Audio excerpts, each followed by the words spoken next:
നേരത്തെ തന്നെ ധനമന്ത്രി ബാലഗോപാൽ വ്യക്തമാക്കിയിരുന്നു. പ്രധാനമായും 4 ആവശ്യങ്ങൾ, അതിൽ 3 എണ്ണം പരിഹരിക്കാമെന്ന് ഉറപ്പ് നൽകിയിരുന്നു.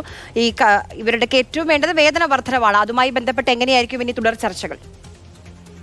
അവരുടെ പ്രധാനപ്പെട്ട 2 ആവശ്യങ്ങളാണ് റേഷൻ വ്യാപാരികൾ ഉന്നയിച്ച് ഇന്ന് മുതൽ പണിമുടക്ക് തുടങ്ങിയത്. അതിൽ പ്രധാനപ്പെട്ട ഒന്ന്, അവരുടെ ഓരോ മാസത്തെയും വിൽപ്പനയുടെ കമ്മീഷൻ എല്ലാ മാസം പകുതിയോടെ തന്നെ നൽകണമെന്നതാണ്.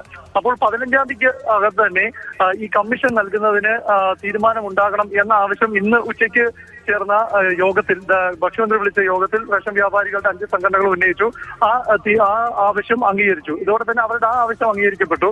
പിന്നെ മറ്റൊരു പ്രധാനപ്പെട്ട ആവശ്യങ്ങളുടെ കമ്മീഷൻ പരിഷ്കരിക്കണമെന്നതാണ്. 2018-ൽ തീരുമാനിച്ച കമ്മീഷൻ ആ വേതനമായാണ് ലഭിക്കുന്നത്. ആ കമ്മീഷൻ പരിഷ്കരിക്കണമെന്ന ആവശ്യം, അതിനുമേലുള്ള ചർച്ചകൾ മാർച്ച് മാസത്തിൽ തുടങ്ങാം എന്ന് ഭക്ഷ്യമന്ത്രി ഉറപ്പു നൽകി. അത് അവർക്ക് സ്വീകാര്യമായിരുന്നു.